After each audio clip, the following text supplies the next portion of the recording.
Hello student, welcome back to the session. So today we are going to discuss the session number 8 of definite integration. आज से पहले हमने 7 session discuss कर चुके हैं हम रिगार्डिंग दिस चैप्टर. तो चलिए हम स्टार्ट करते हैं प्रॉपर्टी नंबर 6 से. Near about 12 questions and near about 30 to 40% of theory we have covered in this chapter. So let's start in this session now. Property number 6 भाई क्या बोल रही है आपको? You need to understand. Property number 6 basically आपके even odd function के लिए है. ठीक है, तो मैं थोड़ा-सा इसमें आपको एक्सप्लेन करना चाहूँगा. लाइक अगर हमारे पास suppose we have like minus A to A कोई फंक्शन है जो माइनस ए टू ए जा रहा है, ठीक है? मतलब जाने का मतलब ये नहीं है, मतलब उसका जो इंटीग्रेशन है वो हम इसके अंदर कंसीडर कर रहे हैं माइनस ए टू ए. जैसे आप समझ सकते हो -5 से 5, माइनस पाई बाय 2 से पाई बाय 2, ठीक है? माइनस पाई से पाई, इस टाइप का कुछ है. इस केस में 2 हम केस पढ़ते हैं. अगर ये फंक्शन सपोज़ ऑड आ जाए हमारा, तो इसका आंसर 0 आता है. अदरवाइज़ हम ट्वाइस ऑफ 0 टू ए का मतलब सेम फंक्शन का इंटीग्रेशन करके जस्ट लिमिट को चेंज कर सकते हैं, 0 टू ए कर सकते हैं और एक 2 का कंसिडरेशन लेना पड़ेगा हमें. ये केस ऑफ इवन है, ये केस ऑफ ऑड है, ठीक है? इसमें मैं 1-2 चीज़ और आपको बताना चाहूँगा that is very, very important for you. ध्यान दो कि okay, it is very much clear to you कि ये जो मैंने बात बोली इसमें कोई डाउट नहीं होगा. बट एक चीज़ और ध्यान दो, यहाँ ऑड के केस में तो मेरा आंसर 0 आ गया. इवन के केस में मेरा answer twice of F of X DX आया. मतलब इंटीग्रेशन में ऐसा कोई चेंज नहीं हुआ, बट हमने लिमिट को थोड़ा-सा लेकिन चेंज कर दिया 0 टू ए, ताकि थोड़ा-सा हमें अभी इसको सॉल्व करने में आसानी हो. ऐसा सच कुछ ज़्यादा वेरिएशन नहीं आ रहा. फॉर एग्जांपल मैं कॉस का एग्जांपल लूँ, cos is a even function.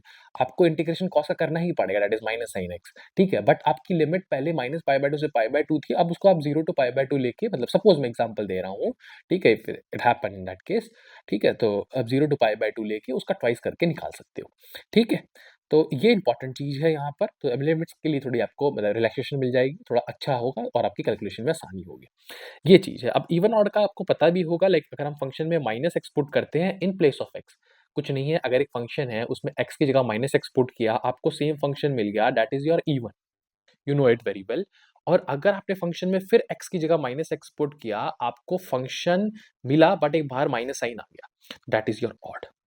ठीक है?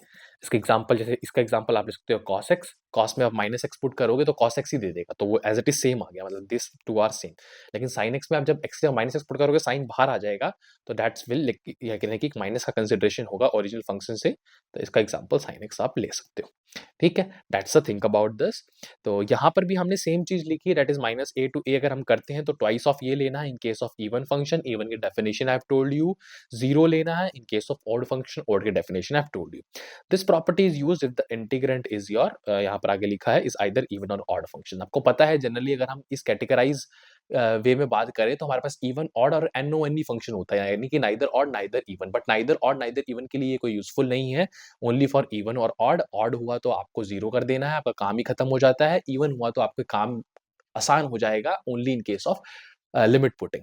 जब आप लिमिट पुट करोगे वहां आप 0 टू ए कंसीडर कर रहे होगे, ना कि माइनस ए टू ए. तो थोड़ा सा कैलकुलेशन में एक अच्छा हो जाएगा और कैलकुलेशन में एरर की चांस कम हो जाएगी. तो ये चीज आपको पता होनी चाहिए कब क्या यूज करना है और क्यों यूज कर रहे हैं, ठीक है? That's why I am just emphasizing more upon more here to repeat this thing again and again. ठीक है? अब एक एग्जांपल से भी देख सकते हैं. जैसे मैं इस क्वेश्चन की बात करूं, मुझे पता है जैसे ही मैं x की जगह माइनस एक्स पुट करूंगा, I will be getting cos square x only, ठीक है?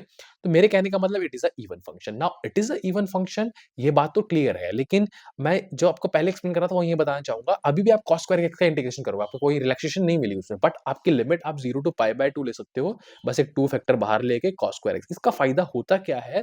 इसका फायदा ये होता है कि आप लिमिट अब 0 टू पाई बाय 2 ले रहे हैं, नेगेटिव अगर आपका रिमूव हो गया तो आपको थोड़ा आसान होगा, कैलकुलेशन में एरर की चांसेस कम होगी. Okay, doesn't matter. cos square x को जब हमने लिया तो मेरे को पता है cos square x can be written as 1 plus cos 2x by 2, ठीक है? अकॉर्डिंग टू ट्रिग्नोमेट्रिक फार्मूला 2 बाहर था, यहाँ मैंने लिया 0 to pi by 2 and then I have dx. 2 से मैंने 2 को रिमूव कर दिया. फाइन, कोई प्रॉब्लम इसमें? एक सेकंड, मैं यहाँ पर एक पेज और ले लेता हूँ. 2 से मैंने 2 को रिमूव कर दिया. अब मैं इंटीग्रेशन लगाऊंगा तो 1 का x हो जाएगा, cos 2x का मेरा हो जाएगा sin 2x by 2 and now I have to put the limit 0 to pi by 2, क्योंकि मैं वो जो प्रॉपर्टी ऑलरेडी लगा चुका हूँ. Rather of minus pi by 2 to this. Pi by 2 put करूंगा, x की जगह पाई बाय 2 आएगा. साइन में पाई बाय 2 पुट करूंगा, साइन पाई यानी कि 0 minus 0 and sin 0 is also 0, so I will get pi by 2 as my answer. I hope you got this question and it's very very important to understand it very well. ठीक है? ये आपको समझ आया है? ठीक है, एक क्वेश्चन और देख लेते हैं। This is a pre written solution, जहां आप देख सकते हो दे हैव, यहाँ देखो प्रॉपर्टी 6 कर लेना, because that's a property 6। Twice of this use किया है इन्होंने, because it was a even function, ये लिखा है because it is a even function. Give me a second, yes, because it's a even function. हमने simple indefinite integration का use करके answer pi by 2 निकाल लिया। Okay, let's come to this question. This question देखो यार, वैसे तो कुछ करना ही नहीं है, जैसे अगर आपकी प्रैक्टिस या फिर आपको थोड़ी अभी नॉलेज आ चुकी है, आप देखोगे this function is your odd function. Why? Because when I replace minus x, sorry x with minus x, यहाँ तो पॉजिटिव रहेगा, यहाँ नेगेटिव आ जाएगा, मतलब minus of x cube is minus x cube, तो एक पूरे फंक्शन से माइनस बाहर आ रहा है, so it means this is the odd, because F of minus x when I replace x with minus x I will get it is minus of F of x. Original function है, उसमें x की जगह minus x put करो, check करो कि वो F of x के equally आ रहा है या माइनस बाहर आ रहा है, तो माइनस बाहर आ रहा है, it's odd function, the answer will be 0। Similarly इन्होंने भी लिखा है, ये बस यूजर बताया है, प्रॉपर्टी पूरी वापस से लिख दी जो हमने पहले स्टडी करी थी। दे हैव टोल्ड दिस कि ऐसा करेंगे and then we will do this, will get 0 answer. Property number 7 discuss कर लेते हैं, that is very very important. ठीक है, प्रॉपर्टी नंबर 7 होती है लिमिट्स को हाफ करने के लिए। आपने पीछे अगर थोड़ा नजर भी मारी होती है, हाँ 2a वगैरह लिया है, बट मैं इसको सिर्फ एक्सप्लेन करूंगा in point of way of use. ठीक है, 2a हो, 4a हो, a हो, कुछ भी हो, आपको पॉइंट ऑफ वे से एक्सप्लेन करना है कि सपोज आपकी लिमिट 0 टू a है, अगर मैं एक नंबर लेता हूं f ऑफ x है, तो इस लिमिट को आप हाफ कर सकते हो अकॉर्डिंग टू द केसेस। कौन कौन से केस? पहली बात, अगर आपको पहले ही चेक करना है कि f of a minus x आपका f ऑफ x के इक्वल है या नहीं है, और फिर आपको चेक करना है f of a minus x आपका कहीं minus of f of x के इक्वल नहीं है।